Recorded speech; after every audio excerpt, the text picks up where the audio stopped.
Iraq economic news and points to ponder Saturday morning, the 10th of May 25. Listen to the full version on the official dinarreport.com website and become our supporter on Patreon.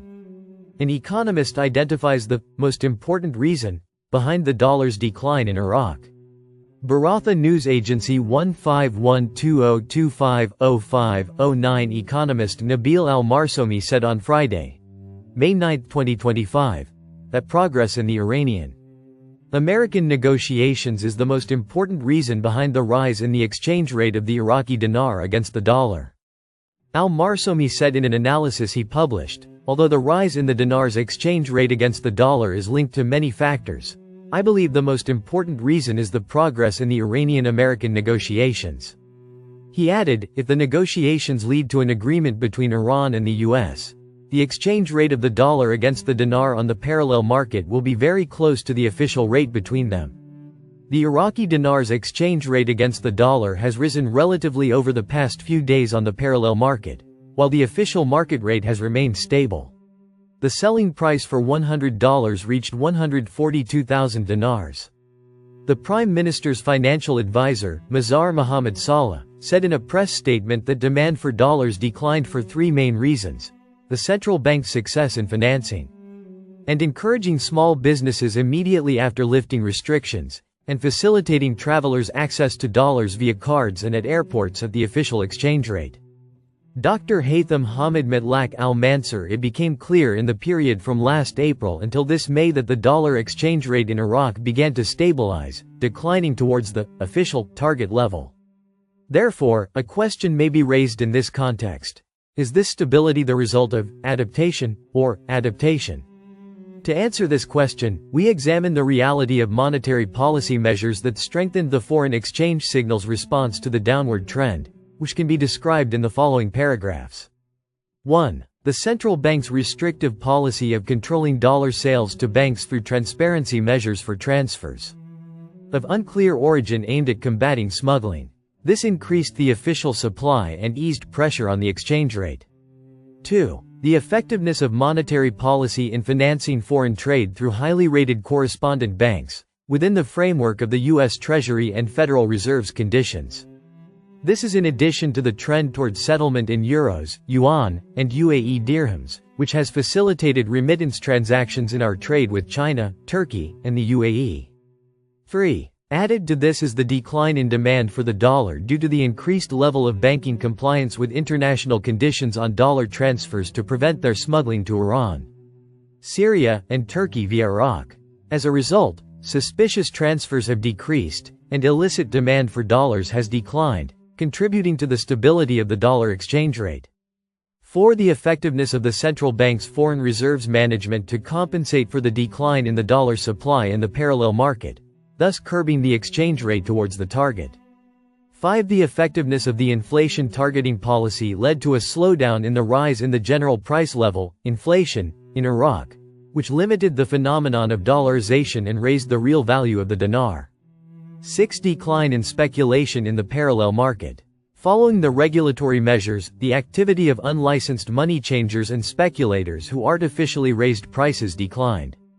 7. The effectiveness of financing travelers in dollars through the official rate using payment cards at reduced costs and at the official exchange rate of 1320 dinars per dollar.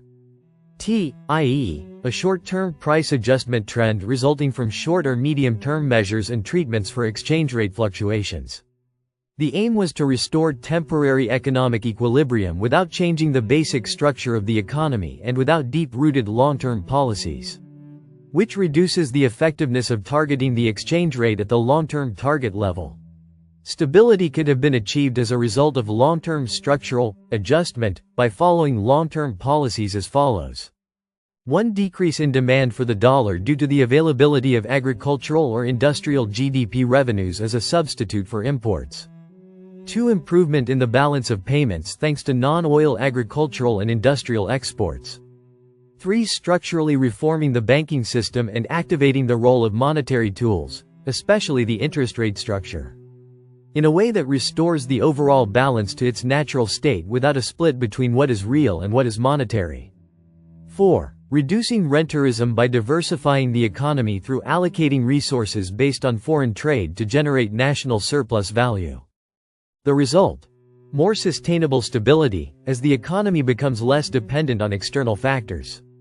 If the current balance remains in place, the dollar supply will still be vulnerable to depletion within a year of imports if oil exports cease due to wars and threats, for example, or if the economy is exposed to similar external shocks. Furthermore, reliance on reserve management and other stringent measures will not be sufficient to ensure long-term exchange rate stability. In conclusion, while ensuring that the exchange rate stabilizes near its target level is a significant achievement for monetary policy, the absence of structural reforms, economic diversification, improving the business environment, combating corruption, and other factors will make any exchange rate stability vulnerable to reversal, particularly with oil price fluctuations, political crises, and external shocks. This underscores the importance of planning for long-term structural adjustment at the macroeconomic policy level. Baratha News Agency 176202500509. The Central Bank of Iraq announced on Thursday that the value of fines imposed on banks and non-banking institutions, including exchange companies, amounted to more than 41 billion dinars during the first 3 months of the current year. According to a table issued by the bank, the fines imposed on these entities from January to the end of March amounted to 41,268,578,075 dinars.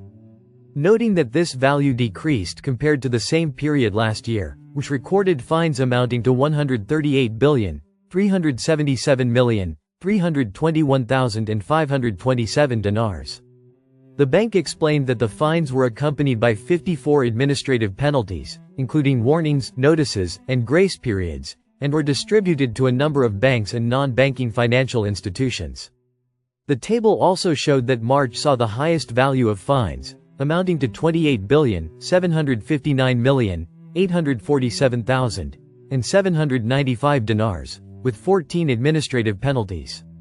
While February recorded the lowest value of fines, approximately 4,628,140,368 dinars, despite witnessing the highest number of administrative penalties, with 25 penalties.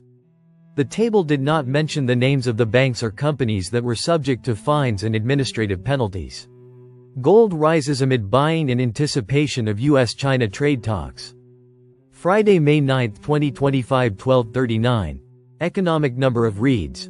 185. Baghdad, Nina. Gold prices rose on Friday as investors rushed to buy the precious metal after its earlier decline, while markets awaited US-China trade talks scheduled for early next week.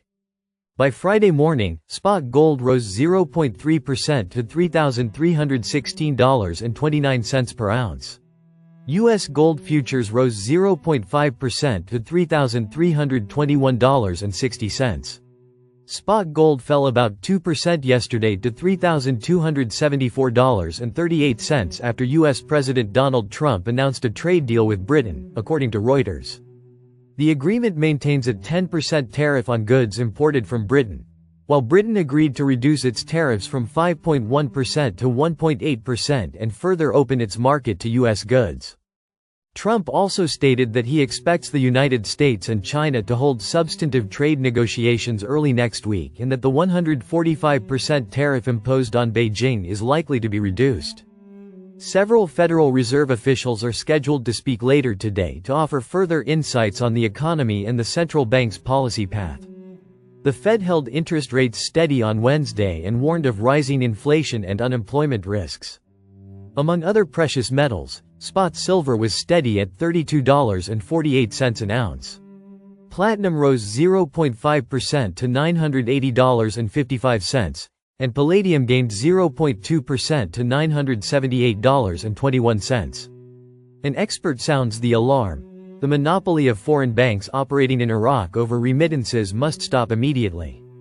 May 9, 2025. Baghdad, Iraq. Observer. The expert on financial and banking, Mustafa Hantoush, said that the control of Jordanian and Gulf banks on Iraqi remittances is something that cannot be tolerated, ignored or continued, and needs immediate and rapid treatment from the Central Bank of Iraq.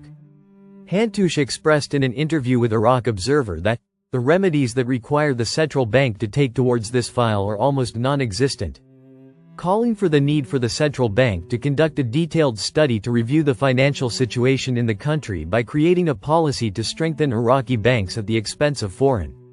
At the very least, it is possible for Iraqi foreign banks to participate and be dealt with Iraqis in conjunction with the work of radical steps to develop monetary policy, pointing out that as long as convictions are directed towards not developing the banking system in Iraq, it is difficult to control the work of those banks during their foreign dealings on behalf of Iraqi banks.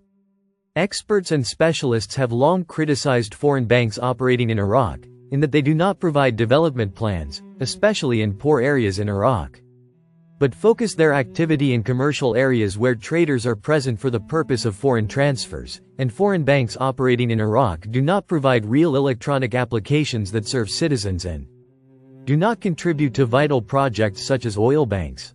Thus, all international banks operating in Iraq are linked to the American Correspondent Bank and their activity is centered on making profits from remittances, and when the remittances are closed, their branches are closed and returned with profits to their countries.